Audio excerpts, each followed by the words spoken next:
Please be seated as soon as possible. Next is Mr. Jeremy Tam. Thank you. First of all, on behalf of the Civic Party, I support the administration's proposal to increase seating capacity of PLB. However, we would like it to be increased to 20 instead of 19. Other members have already gone over the reasons.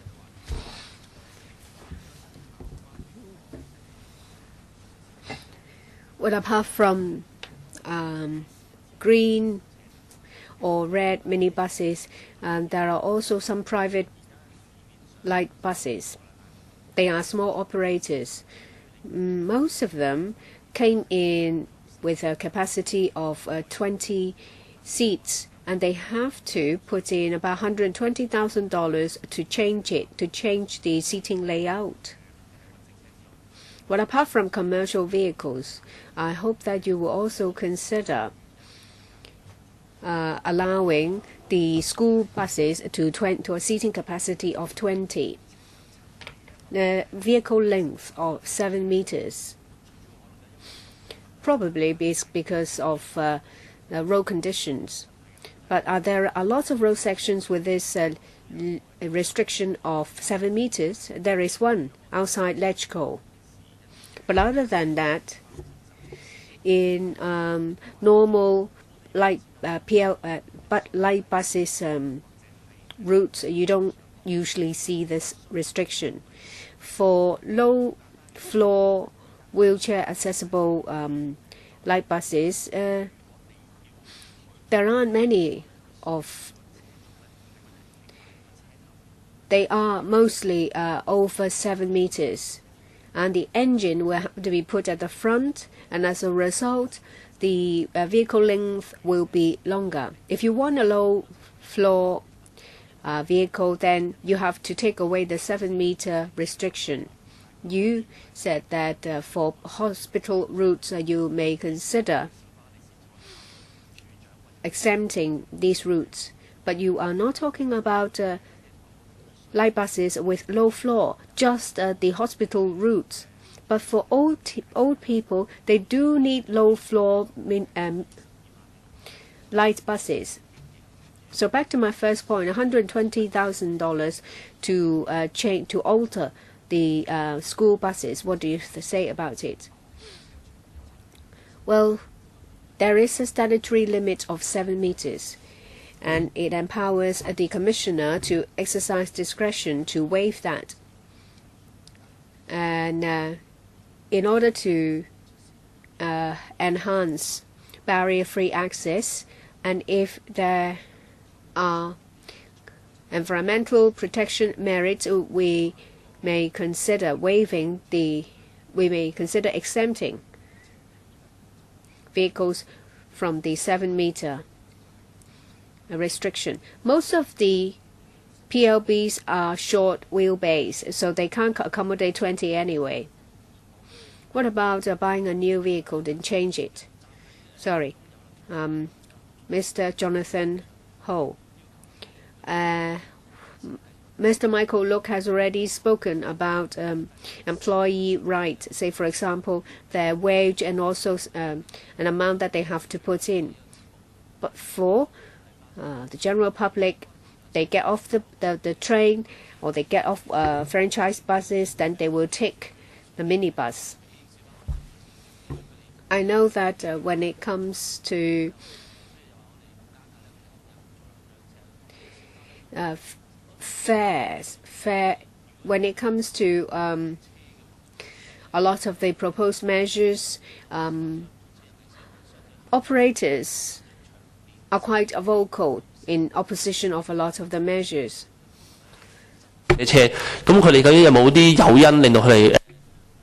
There are a lot of routes with a short wheelbase, so any incentive to give them to change to change the model.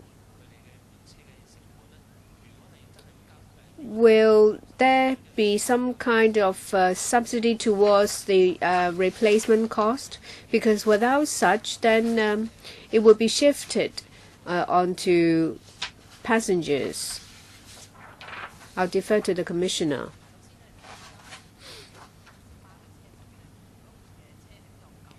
If the fleet is quite old, quite dirty, or are prone to breaking down, this will be reflected in their service quality. And as I said in reply to another member's question, every 1.5 years or so we will conduct an interim review which will affect the license renewal. If the fleet can't provide the service pledge and there are lots of complaints, then it will affect their score. And there is a chance that their license will not be renewed. Well, this will be an incentive for them to replace the vehicles and to improve their service. When it comes to fare increase, when we consider the application, we will consider the cost. If the operator has to make a huge capital investment, it will be difficult for us not to include it.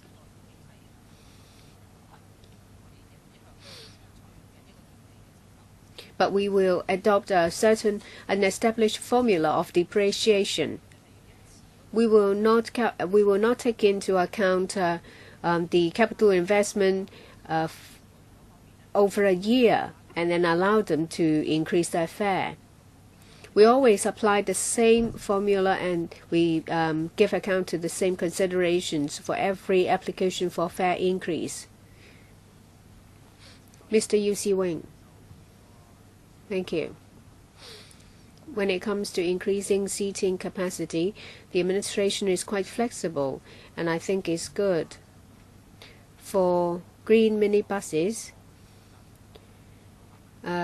busy routes will see an increase to 19 and less busy ones will remain at 16. What I'm concerned about is the red minibuses. They can serve different routes. And sometimes they stop at busy junctions or even narrow roads to wait for passengers. And if the capacity is increased to 19, they will have to wait longer. And this will aggravate congestion from especially red minibuses plying between Hong Kong Island and Kowloon. If the capacity is increased to 19, what about the impact on congested roads?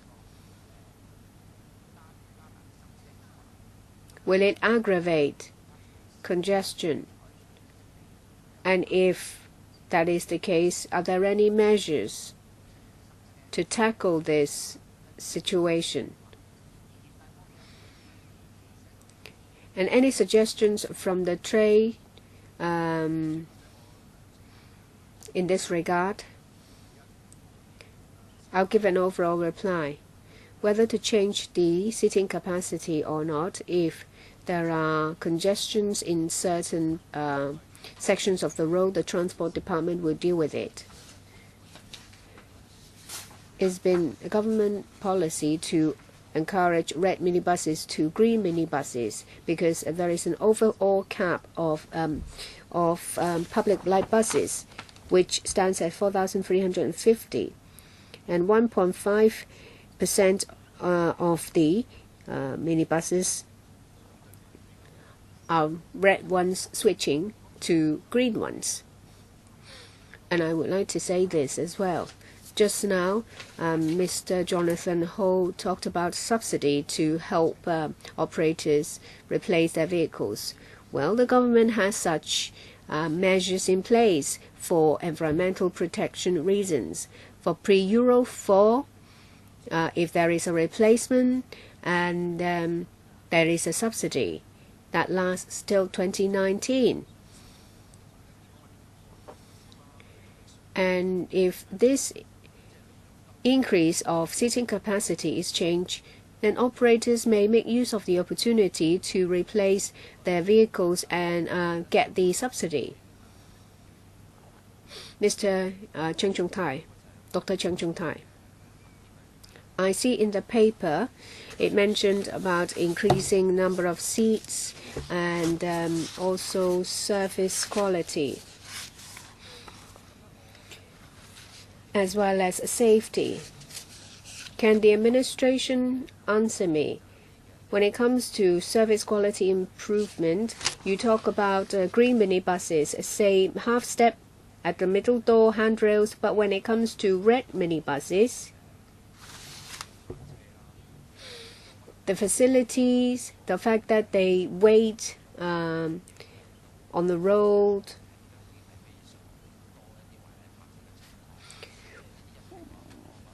will illegal parking get worse with the increase in capacity to 19? Commissioner, for people with disabilities and elderly people, we ask the minibus tray to put a half step at the middle door, call bells.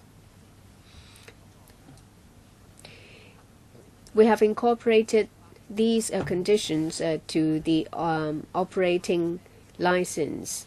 So it applies to both red and green minibuses. And if they renew or apply for a permit, they have to meet these requirements. And whether red minibuses will cause more congestion because of the increase in capacity. In the past 2 decades or so, with expansion of railway services and change in patronage pattern of public transportation, then the demand has been dropping, and the number of routes have been decreasing as well for red minibuses. They now mostly operate in overnight routes, and there are a lot less red minibuses waiting by the road to wait for passengers. As we've said, that this is only a maximum limit, not mandatory. If there is not enough passengers to support an increase to 19, they will keep it at 16.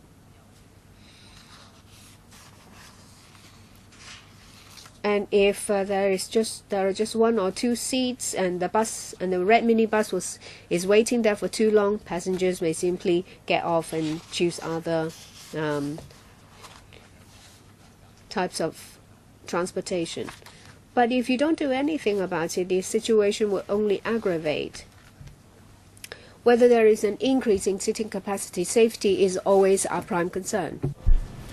So that's all the questions to be raised and end of this item. But we need to deal with the 4 motions moved by members. The first one is by Michael Tian. Michael Tian's motion. Do we have enough a quorum here? They're just next door. I think most members are next door.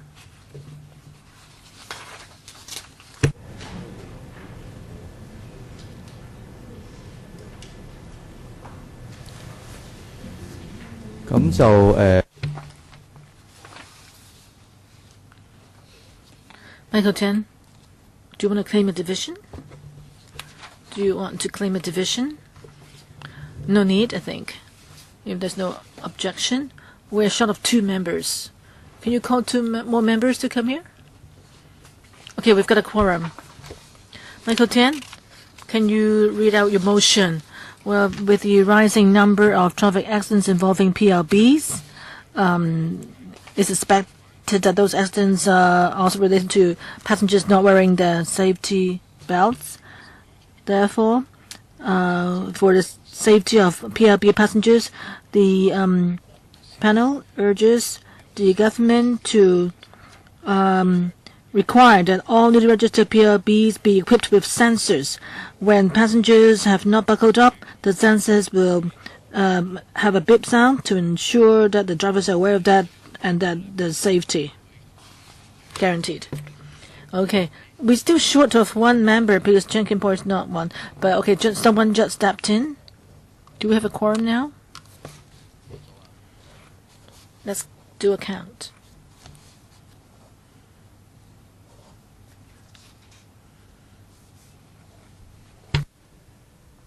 Go. Okay, 好. Okay, we have a quorum. Those in favor of Michael Tian's motion.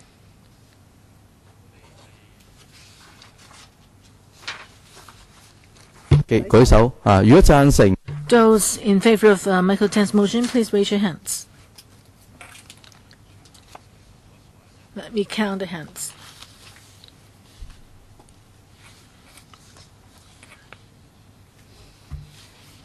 Okay, motion is endorsed. Those who are against, please raise your hands. Those who abstain? Okay, the motion is endorsed.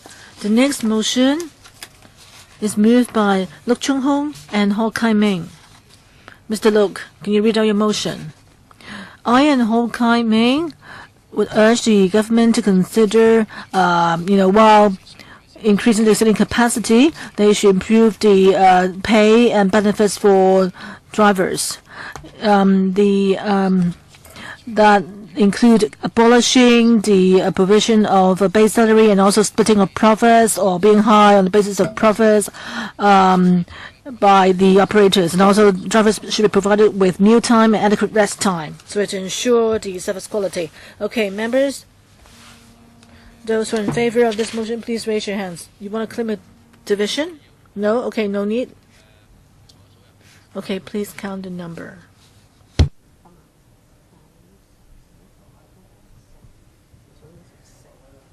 15加埋林健 15, including Lam Kin Fong.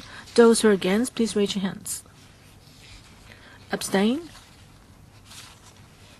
Okay, no objection nor abstention. Okay, the motion is endorsed. The third motion is moved by Lau Kok Fen. Please read out your motion. Since the seating capacity now of PLB cannot satisfy passenger demand during peak periods, and also the PLB models and technology can accommodate 20 seats, we urge the government to optimize the use of existing capacity to increase the seating to 20 to cope with the needs during peak hours and shorten passengers' waiting time. Those in favor of it, please raise your hands. Please hold your hands.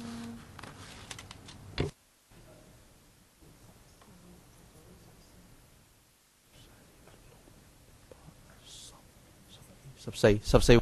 14 in favor. Those against, please raise your hands. Abstain, please raise your hands. 1 abstention. Okay, the motion is endorsed.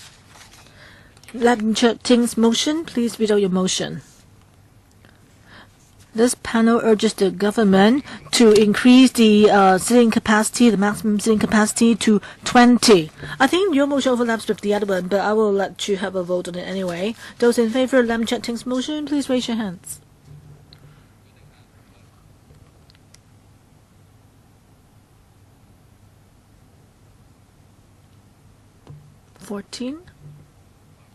Those against, please raise your hands. Abstention, 1.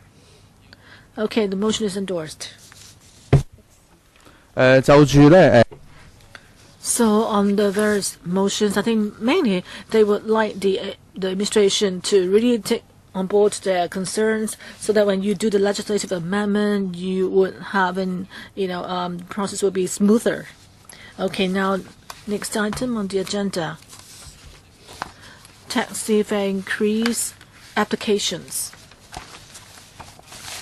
We've got 3 papers, including the paper provided by the administration and the secretariat paper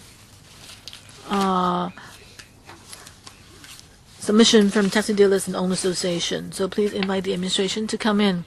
Because of our limited time, I would like to ask members, those who want to speak, please raise your hands as soon as possible. Then I will draw a line. Otherwise, we won't have enough time.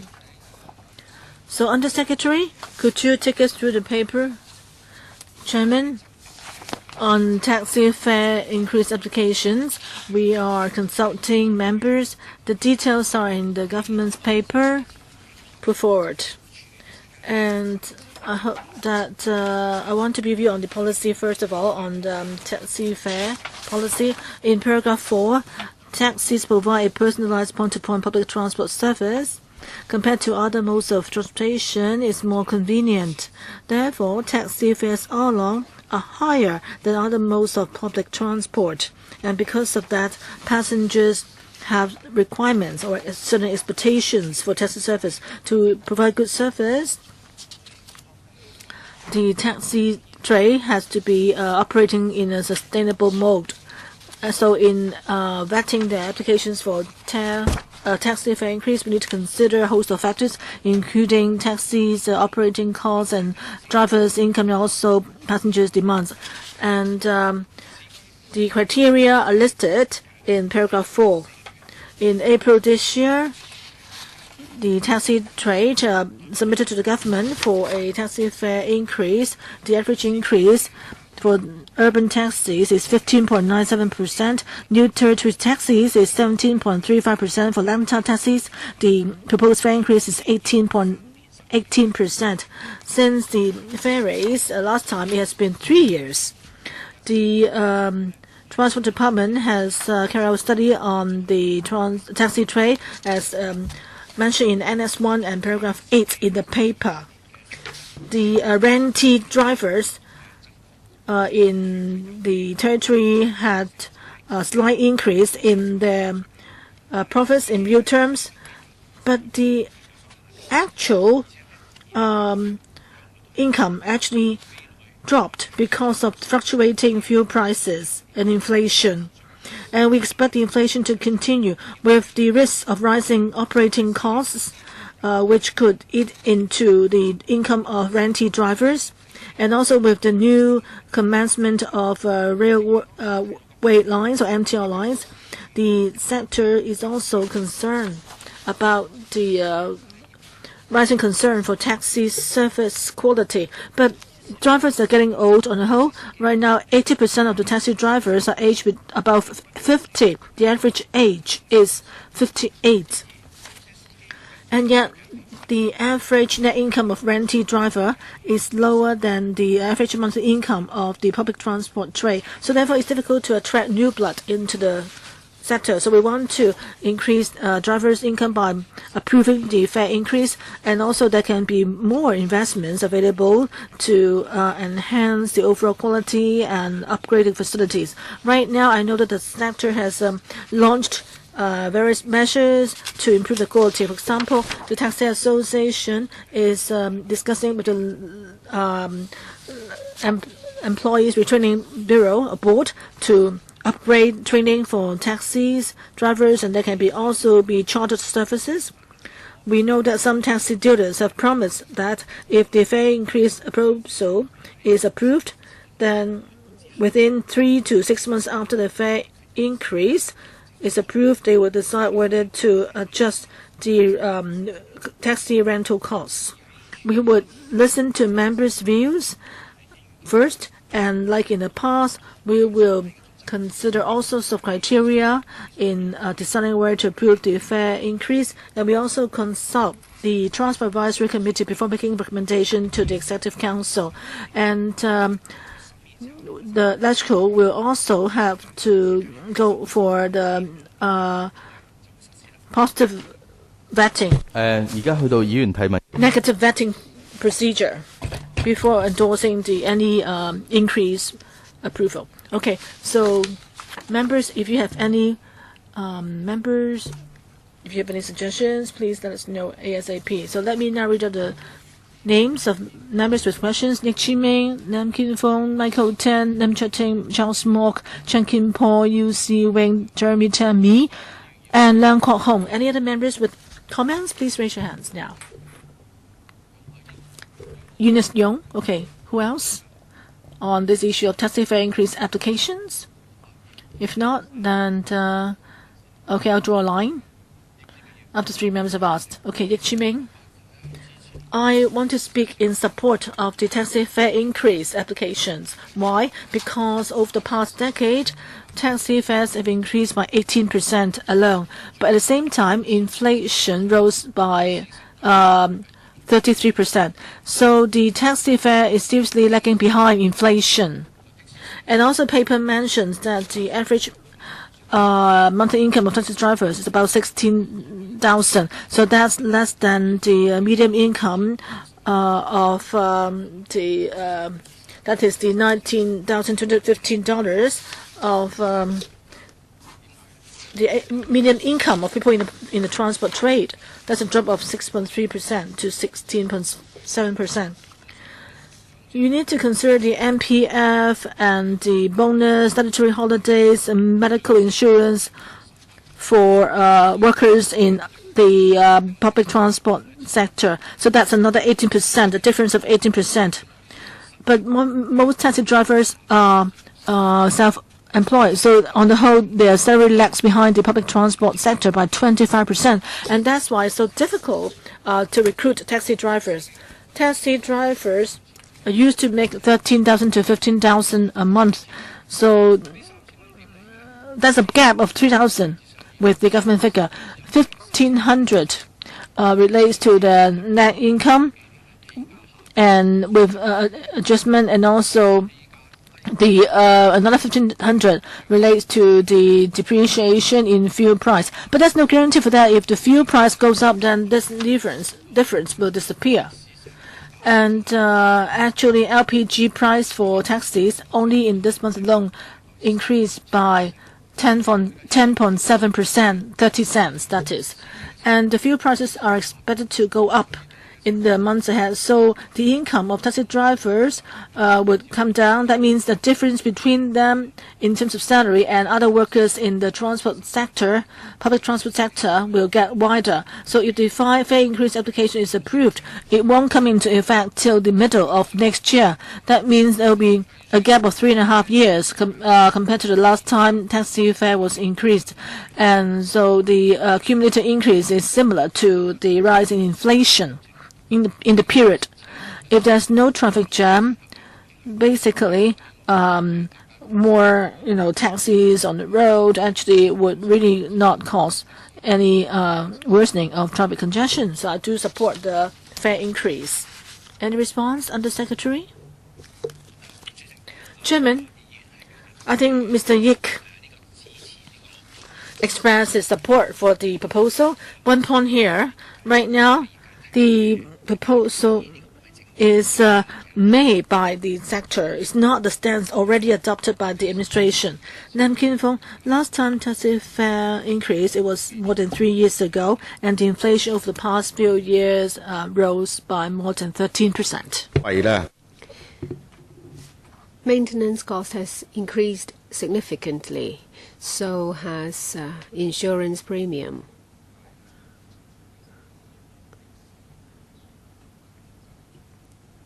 The operating environment for taxis is not easy. And the trade said that even if they don't eat, they have to maintain the vehicle properly to serve customers. So we have to look at it from the perspective of safety.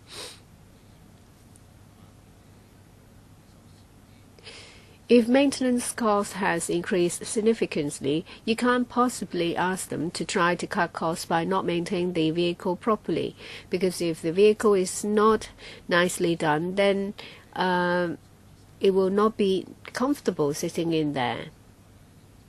They may not eat more, they may eat less, but they can't maintain it less. That's a very good reason to ask for a fare increase.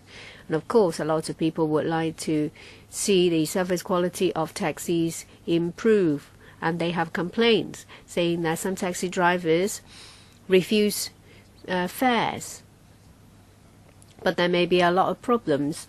You know how serious congestion is in Hong Kong. Of course, fare refusal is not right, but they have to take into account a lot of other things. I think we need to solve other problems as well. Say, for example, the roads and the transportation. I have been talking to chairman of taxi associations.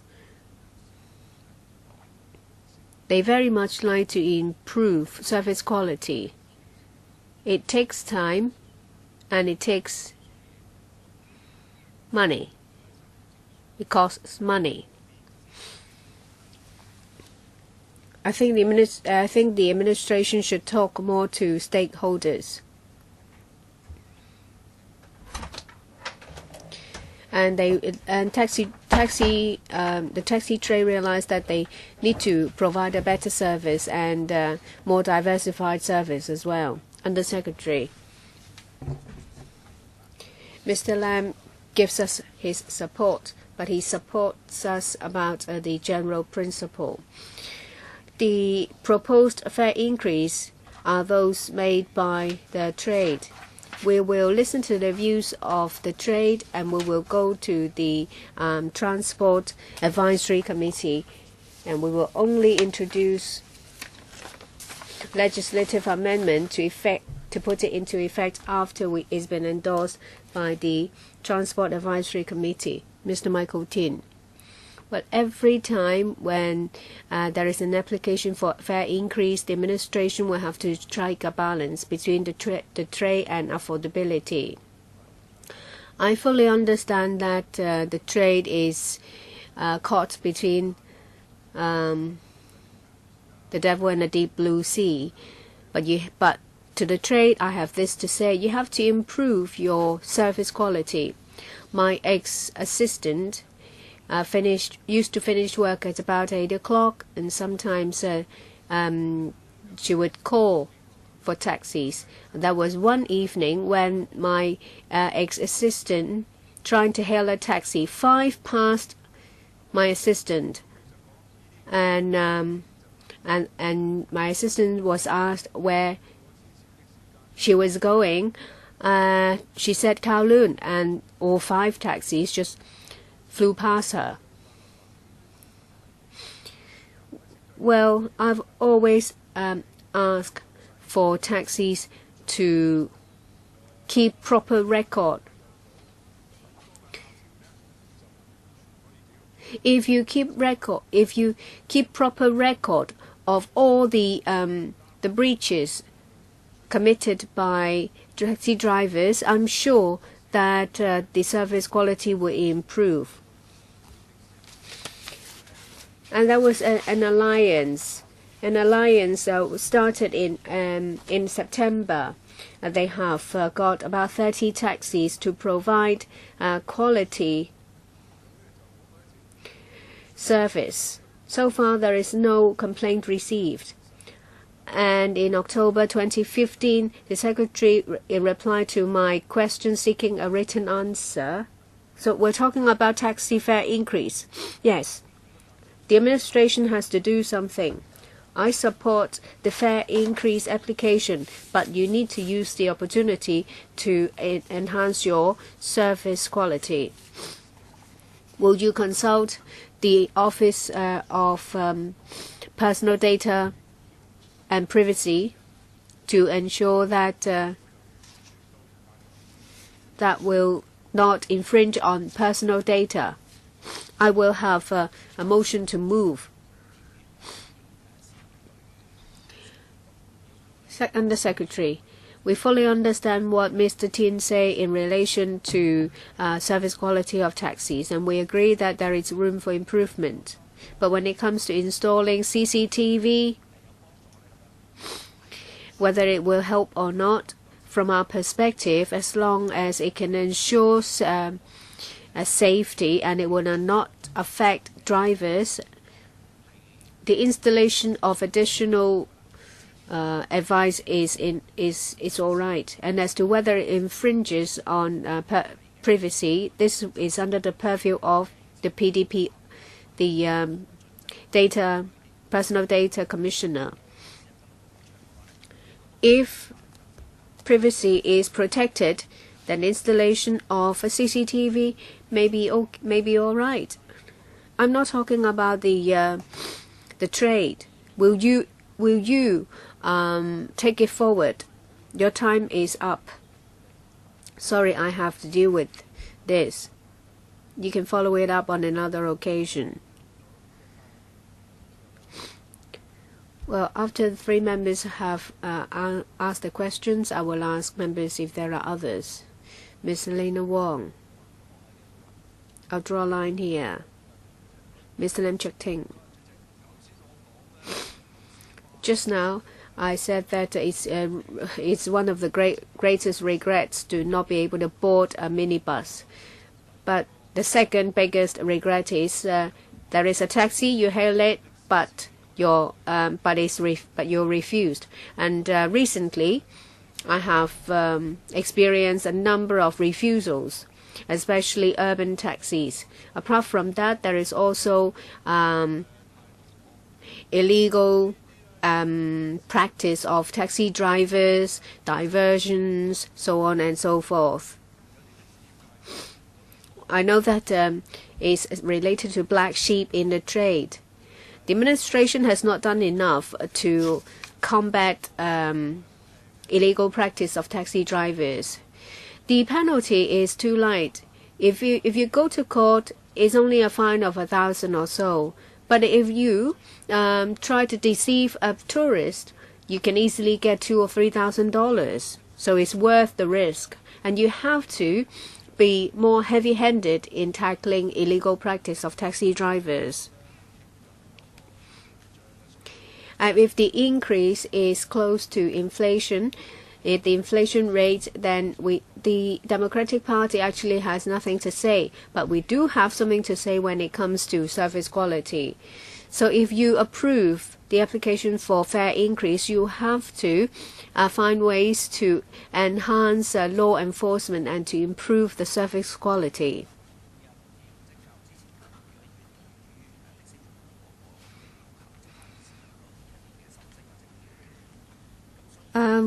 We're fully alive to information given by members in relation to service quality. Yes, there is room for improvement for the taxi trade. We see that the trade has done something. They have made proposals to improve service quality. Of course, from time to time we read about some bad elements in the trade. Of course, the police will step up their enforcement effort. You have seen our enhanced publicity. What about enhancing penalty to make it deterrent enough?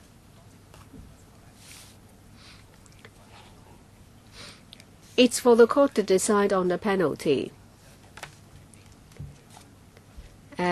In a lot of cases, it's not the maximum penalty that's been meted out. So there is still room. But the government can amend the penalty to enhance the penalty. If the penalty level is higher, then the court will mete out a heavier penalty. That is not necessarily the case. If the court is of the view that a heavier penalty is warranted, they can do so. Mr. Charles Mock. Well, the poor service quality of Hong Kong taxis is quite well known. Say, for example, refusal and diversion. And with such poor quality, if they ask for fare increase and if we say, yes, we support, that is something that I can't do. Hong Kong taxis is actually a heritage of Hong Kong. I'm sure they can, an application can be made for them to be classified as a heritage conservation item. No GPS navigation, but for other things, say for example, installation of a camera to infringe on passengers' privacy, they are faster than anyone else. And the camera they have is one that will record what's happening inside the taxi. There is a recent incident which is an infringement of passengers' privacy. And I think the the root of the problem is the license system or the permit system. Yes, I feel for rentee drivers. Well, they come to ask for a fare increase. Taxi associations treat the public as an ATM machine. You said that the age of taxi drivers getting higher, but for youngsters, if they want to be to work as a driver, they won't work as a taxi driver but an Uber driver. If you do not relax your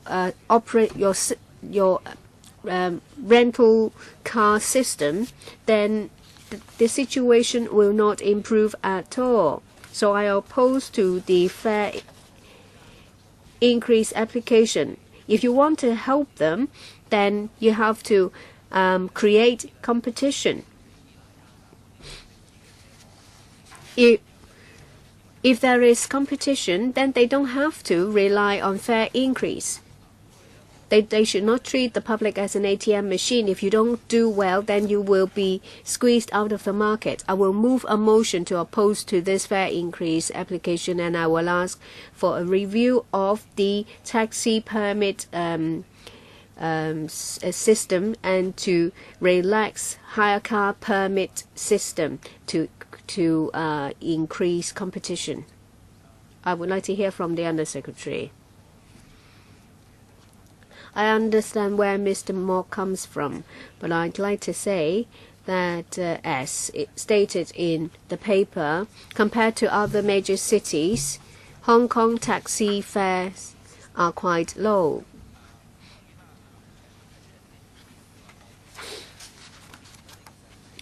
Mr. Mock's view about relaxation of hire car permit, well, as we've said last time on another occasion, we will conduct a review. But as to whether we will allow some companies to operate without a hire car permit, we have to be very careful.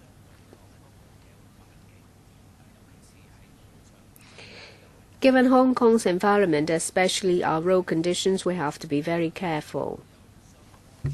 And we have to ensure safety, and there is insurance coverage before we will consider that.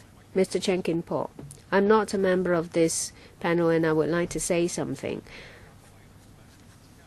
Well, about public light bus seating capacity.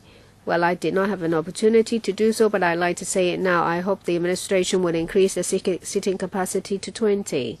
Back to taxis. Well, what the public think about taxis is quite well known, especially if you're in a hurry. The taxi trade is just like any other public transport. I have encountered good taxi drivers as well as bad ones. And if you refuse fare increase application simply because of poor service quality, then it's not fair to good taxi drivers. You can't measure who performs well and who performs poorly. So I oppose to pegging the fare increase with service quality because it is not reasonable. And I think if we decide whether there should be a fare increase, we look at the cost. Legislators get a salary of 90,000. Well, how would you feel if your wage is reduced to 20,000? Taxi drivers cannot make a living. And I am very understanding if taxi drivers refuse to take me from Kowloon to Hong Kong. I would just change taxis. And I think you have to consider the livelihood of taxi drivers. If you can make a living, of course, there will be more people joining the trade. If people can't make a living, they, of course, will be in a bad mood.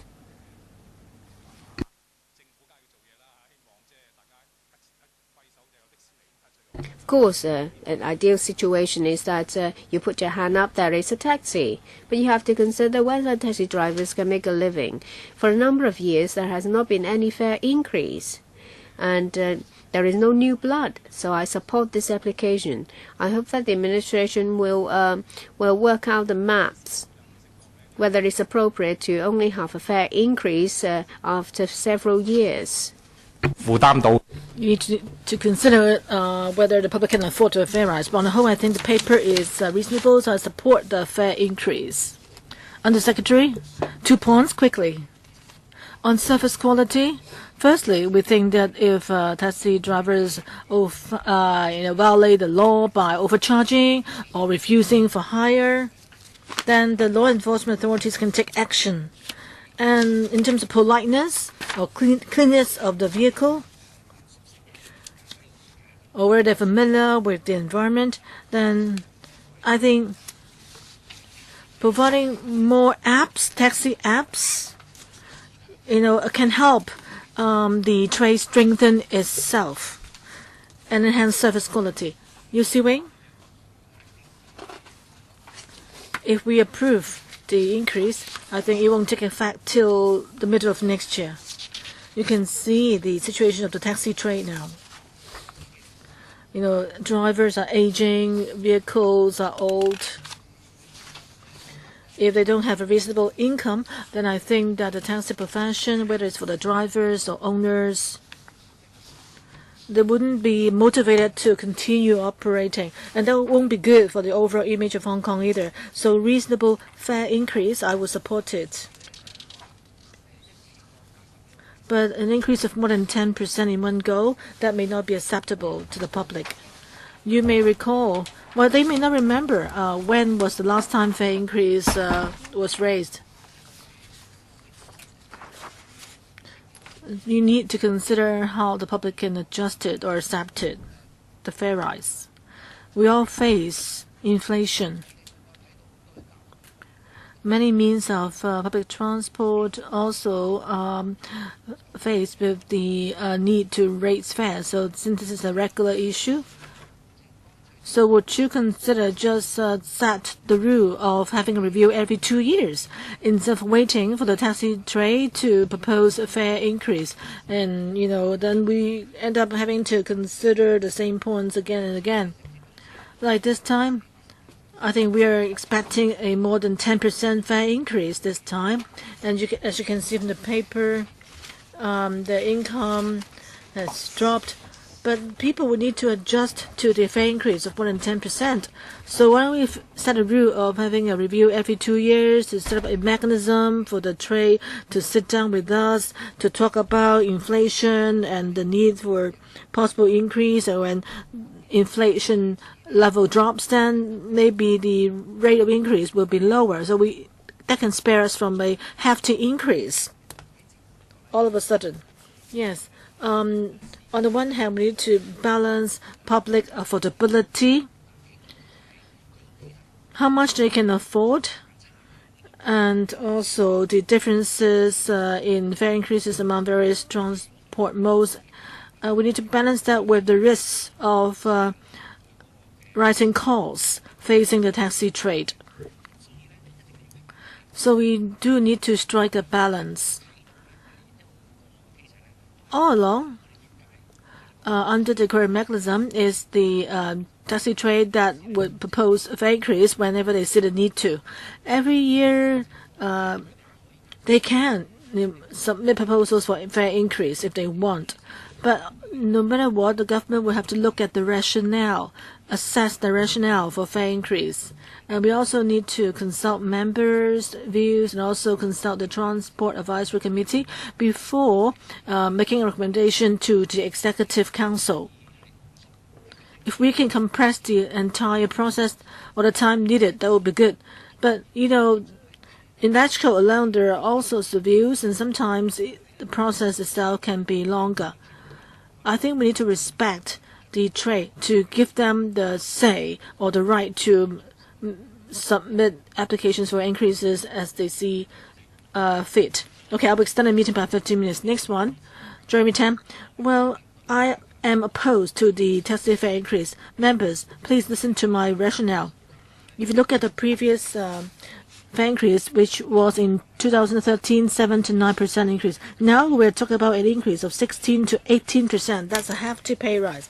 And also page 3 of the paper, if you look at the income of rentee drivers, over the past years, it rose from 15,000 to 17,000 So their income, monthly income, has increased. The car hire or the rental fee is about 400 times $400 a day. So you can see that no matter how much increase there is, how much they charge the passengers, they're only making a little more than $10,000 a month, like 20 years ago. Why? One reason, because of car owners, car dealers, taxi dealers. As long as taxi fare has increased, the owners would increase their rental costs because that would cause the license to go up. The cost or the price of license to go up.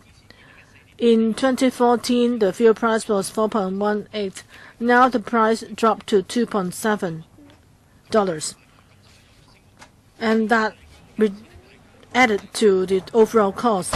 By the end of 2013, the license fee is $6.6 million. Now it's about $6.7 million. The license fees have been quite stable. So it's best if you don't really touch on the fare. That would be most advantageous to the rentee drivers. You have to make clear who you want to help. If you want to push up the price of license, then I've nothing to say. You should just add the fare or increase the fare. But if it's for the benefit of the taxi drivers, then don't raise the fare. 3 to 6 months later, you promise that you will not increase the rental fee. That means that after the 6-month period, you will increase the rental fee. That would lead to a rise in license costs. Is that a government's policy? Under Secretary, the government's policy has not really considered the cost of license.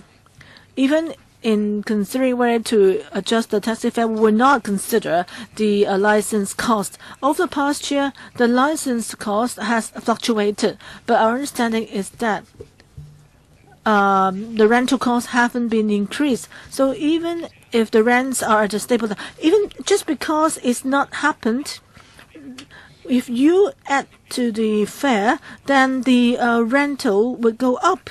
I want to keep things stable, like in property prices. Under Secretary, I just want to point out that if you look at the figures in our paper, you can see that on the one hand, taxi drivers' income since the last fare increase, they have net income increase. They have benefited from the fare increase. In the case of car owners, their income has dropped. That's why it's not like what Mr. Tam said. And we consider a host of factors. Under Secretary, in that case, sorry, Jeremy Tam, sorry, we need to watch the time. I think that illegal practices by taxis is something that the government should pay attention to, and you should consider raising the penalties. Now, in court cases, all the cases found guilty will only be fined up to like $1,000. So that's not enough deterrent effect. Many people in the trade have told us that the black market taxis or illicit practices by taxis are really disgusting. So as under Secretary, you should really raise the penalties. You should also jointly, together with other departments, to crack down on illegal taxis. Otherwise, you will only feel more public dissatisfaction. And secondly, just then, some members have mentioned about the rate of fare increase. I know the government would need to consider the level of public affordability. I would not comment on that. But what we've seen is that the maintenance costs have gone up, insurance coverage or premiums have gone up, and fuel prices fluctuate, and there's always a long queue at gas stations. If you don't allow for the fare increase, and if the operators find it difficult to run the train, then the profession will just become even more aged. If you allow for a reasonable level of fare increase, then they can continue to operate, and there will be spare revenue to improve on the service. So for the sector and for the public, that will be good. And also, when the income level increases and if the car owners have more income, then they can improve on the facilities and also have more maintenance. For illegal taxis and the problem of people being refused service. So the government, what are the proactive means can you think of to address those problems? Say, for taxis who are prepared to cross the tunnel, would you increase the number of taxi stands for cross-tunnel taxis so that they would not need to select passengers on the street but can concentrate on getting passengers at designated taxi stands?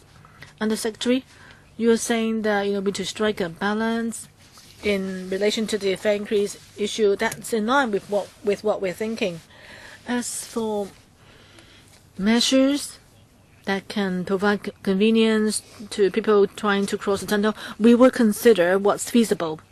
We can see what more we can do, perhaps to provide more designated taxi stands and so forth. As for increasing penalties, on the whole, the police on every case, they will lodge prosecutions, and the prosecutor will also, on the basis of each case, on the seriousness or the trend and so forth, explain all of that to the court to help the judge decide on the extent of penalty to create a deterrent effect. So the prosecutor will look into that. But as for the actual judgments, it's all up to the court. But if the outcome of the judgment is too lenient in the view of the DFJ and so forth, we can ask for a review of the ruling. So the DFJ, has been, used to that. Leung Kwok-hong, I find it very funny what the Undersecretary had said. You said you never considered the issue of the cost of licenses. If you don't have a thermometer with you, then how do you know about the changes in temperature? The objective fact is many people regard taxi licenses as a commodity for speculation. I've asked you before, you always said that our taxi fares are comparable with fares in other cities. But in which city can you find where the licenses are so much more expensive than the vehicle itself? Where? Which city is it? The licenses in where the licenses are more expensive than the cost of the vehicle itself. Or the gap is so big between the license cost and the income of taxi drivers. I'm not talking about miles. Is there such information? Well, let me tell you, there isn't such a place on earth. Well, I think it's stated very clearly in our paper in considering where to approve the fare increase. We have not taken into consideration the license cost. You dare not touch the issue. This is the 10th time I've asked the same question as the electrical member. Mr. Leung, they said that they didn't consider license cost. Yes, I asked it for the 10th time. Well, you said the operating environment for taxi drivers is very difficult. Then you should change the law. Change the law to prohibit the acceptance of discounts, but you refused. Can you tell us what can you do to turn the license into a driver's license? You have to work as a driver. Otherwise, you will have to give up your license. Taxi license is a private property, and it can be used to and it can be used as a collateral. I asked you how you will tackle the discount gangs. You cannot answer me. I asked you about license. You said no. You did not say anything. Well, Frankie Yik should be the secretary. Mr. Leung Kwok-hong, it's not a time for you to talk to other members. Should we learn from Macau or Australia or Austria? You learn from Macau, who is a casino city full of visitors. Are you right in the head? The people who go to Macau, they are big spenders. They go there to gamble, to eat. Of course, they will take taxis. Ms. Eunice Young. Well, the proposed increase is 16% for urban taxis, 70% for new territories taxis, and 18% for Lantau taxis. For rentee drivers, it was Lantau taxi drivers that is the highest. They have seen an increase in income of 8.8%.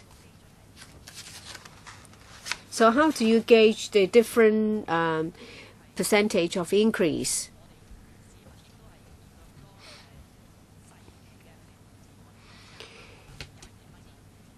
Lots of taxi drivers refuse hire for just a short haul.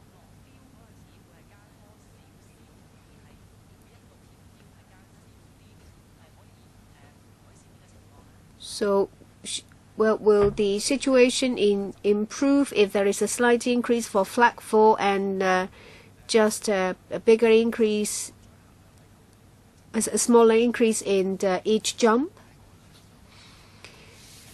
Fuel cost has remained low in the past few years, so as a result, the net increase in income is quite big. When the administration consider how much to approve, for NT and Lantau, they are considered separately. That is to look at the operating environment and the operating environment in the future, affordability, and the discrepancy of income compared to other modes of transport. Ms. Young. Just now, the Undersecretary said that, well, income for Lantau taxi drivers is increasing, is higher than others. And how come they ask for a bigger fare raise? We will consider what you've said. At this stage, it is only their proposal, not the government, not what the government has agreed. Ms. Elena Wong. Every time there is a taxi fare increase application,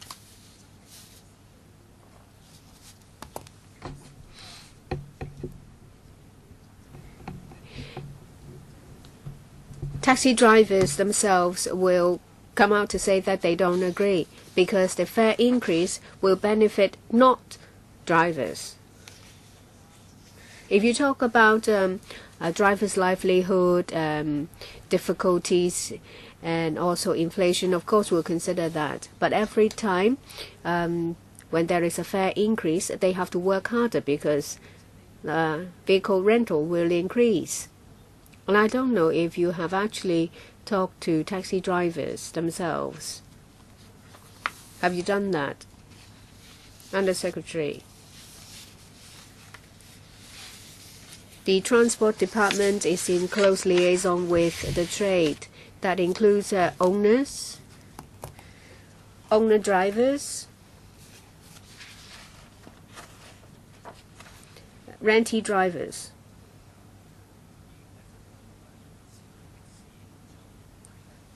For urban taxis, trade associations, they have written a paper in relation to the fare increase, and it states that the different branches all agree with the application, but they are talking about drivers from taxi associations. I have told you there are trade unions as well. I asked you if you have directly asked frontline drivers, if you have consulted them. And if you do it through trade associations, the trade associations may say, well, if you don't agree, I won't rent you my car. These views may be manipulated.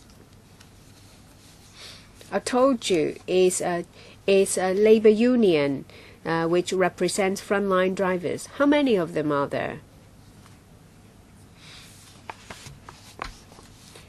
in our line of contact, we have representatives from frontline drivers. Perhaps I will defer to the Transport Department.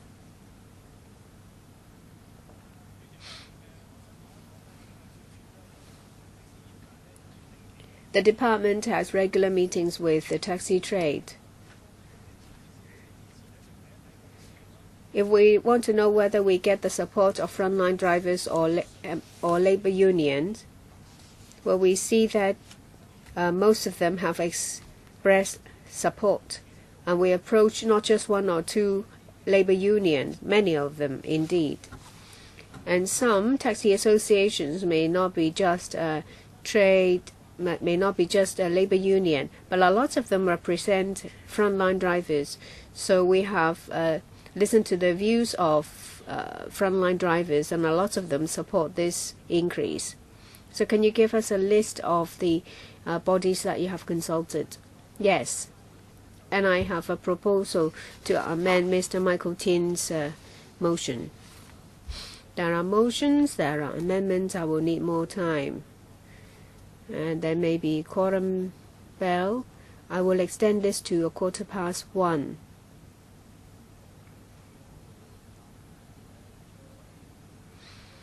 Last person to ask, Mr. Lo Wai Kwok. Mr. Lo Wai Kwok. Mr. Lo Wai Kwok is in a corner. He's in a corner. Can you see him?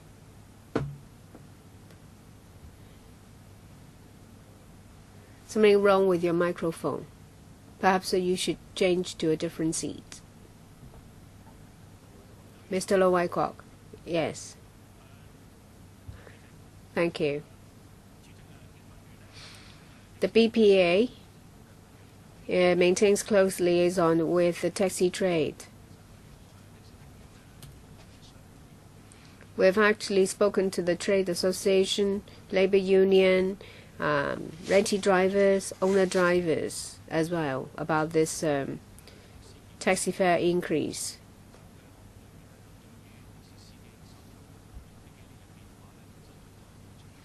There has been detailed analysis done on the changes in income of this trade over a number of years. I have read that, and I think it's fully justified, this application. There is an increasing cost, and taxi drivers actually earn less because meals are more expensive these days. So the net income is lower. And if you compare to other commercial vehicle drivers, and taxi drivers have a lower wage. If the application is refused, I'll think that the livelihood of drivers will be greatly affected.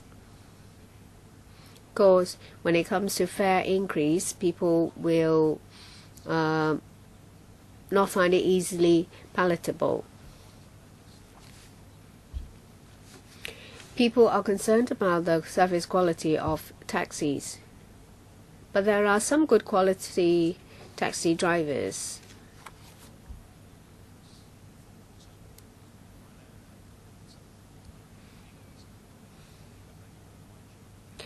We should be very concerned about how to attract new blood and how to improve service quality as well. There should be training of taxi drivers and measures to attract new blood. Do you have any ideas? Under Secretary, I think Mr. Low has made some very valid points. If the operating environment is poor, if the income does not adjust in accordance with economic development or inflation, it will affect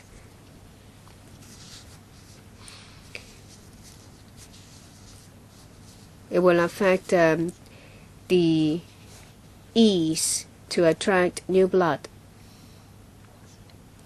We see that compared to other transportation trade, income for taxi drivers is lower. It will not be appealing to people who decide whether to join the taxi trade. I see that the trade itself has done something. They have worked with employees retraining board to train new drivers, and they've tried using apps for calling taxis, and they are conducive to improving service quality. They also have features. These apps have features like rating of the service. Of course, there is room for improvement. Is the perception or personal experience of Hong Kong people that there are sometimes taxi drivers with poor attitude, but they are the black sheep. And I will let the taxi trade itself to regulate and try to do something about such poor attitude drivers. Mr. Junior's Ho, point of order or what? Sorry, I have drawn a line. It's only a short question. We don't have enough time. I've already drawn the line. We don't have a quorum. So the bell will be rung for 5 minutes.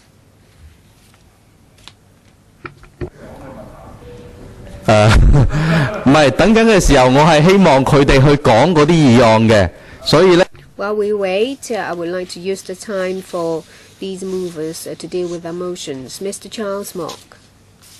Yes.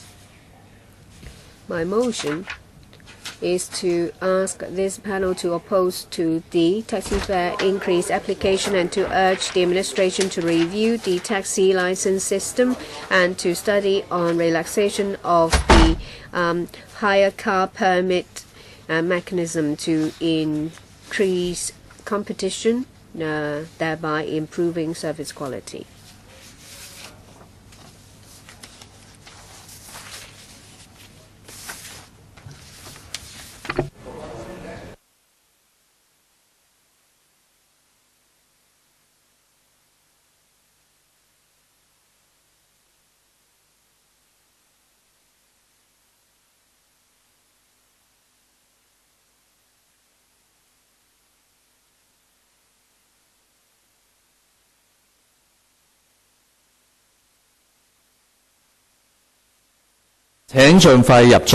Please be seated.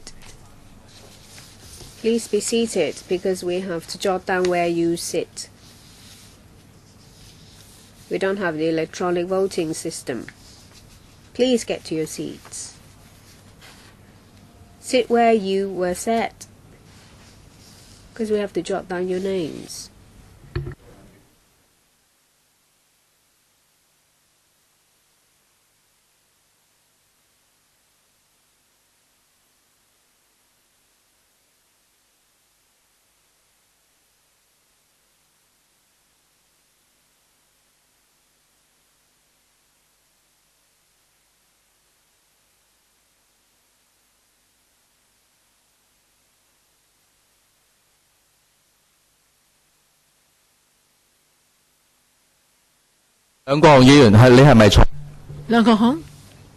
Please be seated.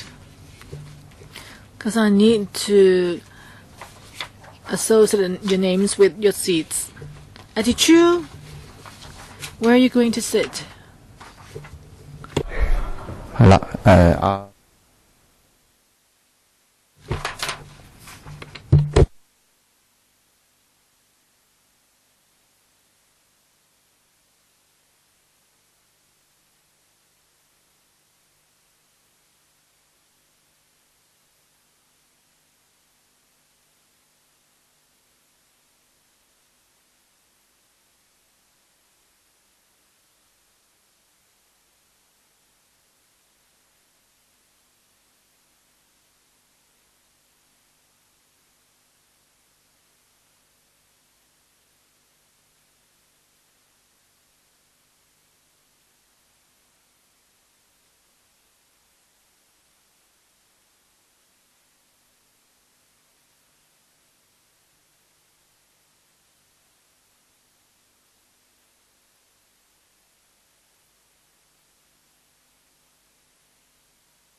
Okay, members, here we are going to vote on the motion moved by Charles Mock. You should have the motion before you on your desk. Opposing the taxi fare increase, calling for review of taxi license system, and also relax the car permit mechanism to increase competition in the market and enhance service quality. So, those in favor, please raise your hands. Do you want to claim a division? Simple majority is the easiest way, okay? Those in favor of Charles Mock's motion, please raise your hands. 12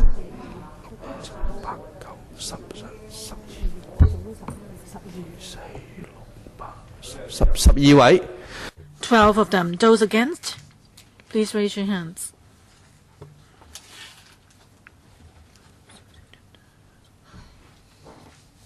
(15) Abstention. Okay, in favor 12, opposed 15, so the motion is not endorsed. Next motion is moved by Michael Tian. Please read out your motion.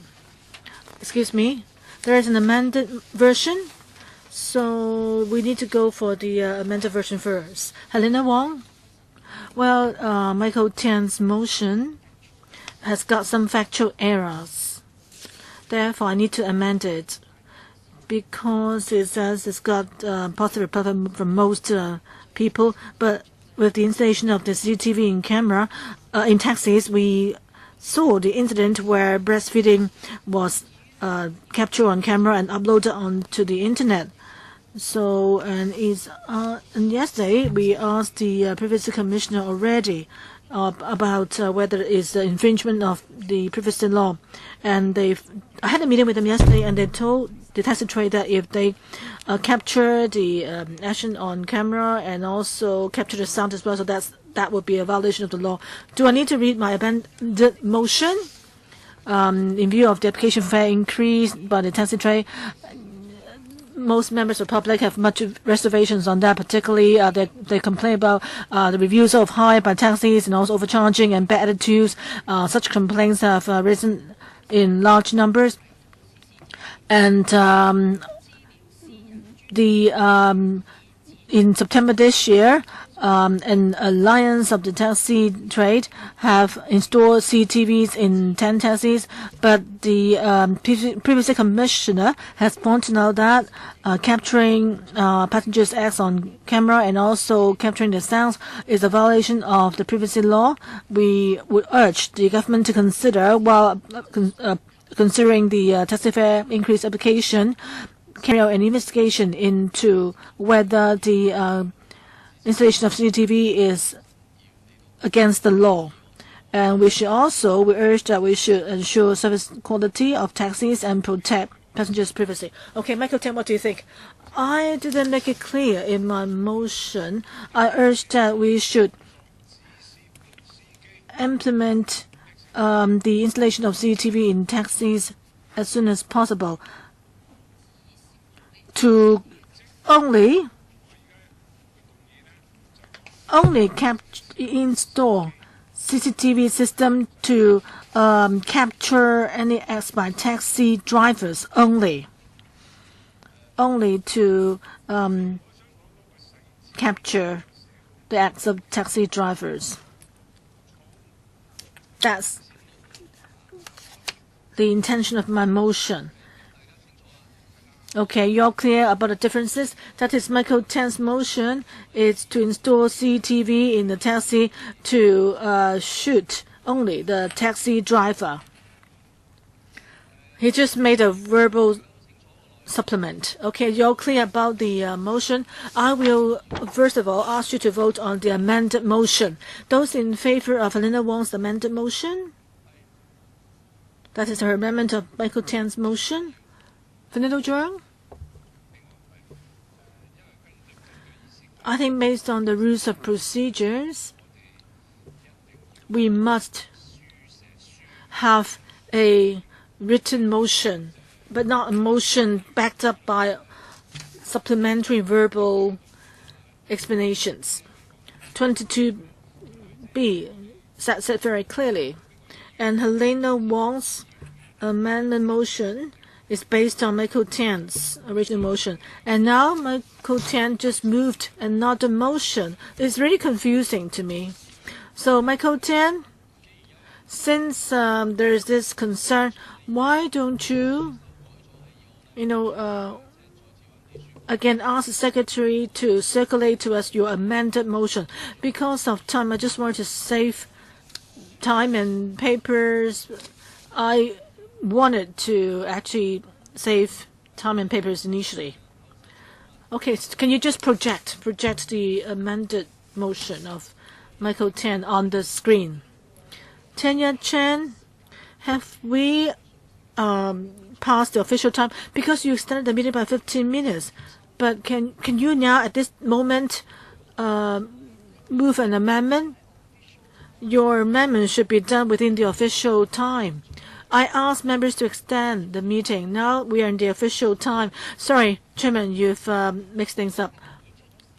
Something happened in the meeting next door. You must have received it. The handbook for chairman of panels. My understanding is that, say, if you are supposed to end the meeting at 1, then you should. Well, the meeting was supposed to end at 12:45.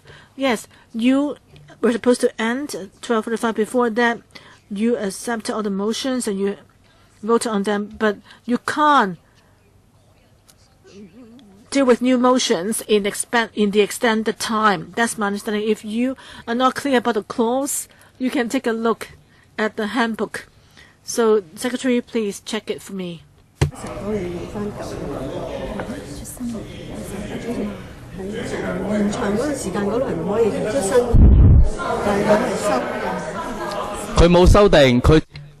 It's not an amendment. It's just that he said that he put in the wrong words. He put in the wrong wordings. Please be quiet. Please be quiet. Leung Kwok-hong, could you be seated, please? Michael Tan, please clarify. Sorry, Chairman, for bringing so much inconvenience to you. Basically, I felt that my original motion needed supplementary information. So you made a judgment. Would you accept my supplementary information or not? All the members of the public who are watching our meeting can see that all the members are clear about what I was saying. So please put this on record what happened. According to the Rules of Procedures Handbook for Chairman, Clause 3.51, any new motion cannot be moved, but if there's amendment, is accepted. Tanya Chan, please look at the clause. Yeah, 3.51. Clause 3.50 and 3.51. Okay. 3.50 refers to new motions. That's why I was asking you whether you are going to repeal the motion or amend it. Michael Tan has told us his content of the motion. I'm not repealing a motion. Okay, I'm not going to repeal the motion or withdraw it. Okay, please stay quiet. Time to vote. Let's vote on Helena Wong's amended motion first. One more member? Okay, here. Helena Wong's amendment motion. Those in favor, please raise your hands.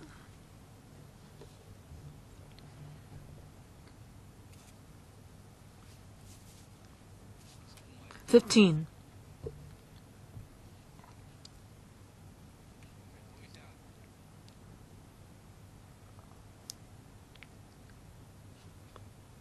One more time.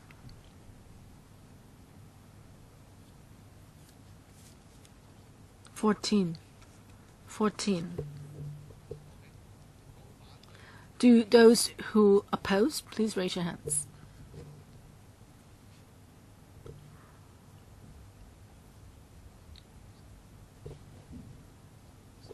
15.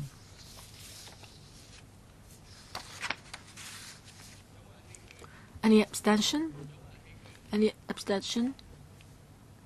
No.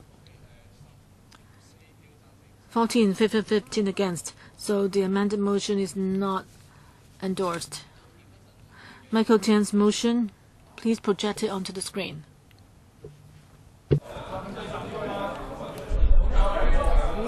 OK， 好，大家請贊成田北辰嘅。Those in favor of Michael Tian's motion, please raise your hands. Those in favor, please raise your hands.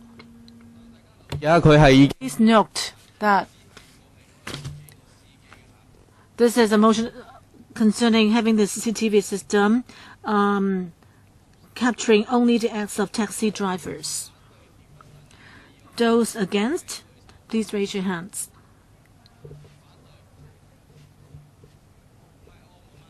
Claudia Mo, you're in favor. Okay, 17. Claudia Mo, you in favor or against? In favor? Those against? Michael Tian's motion, please raise your hands. Those against?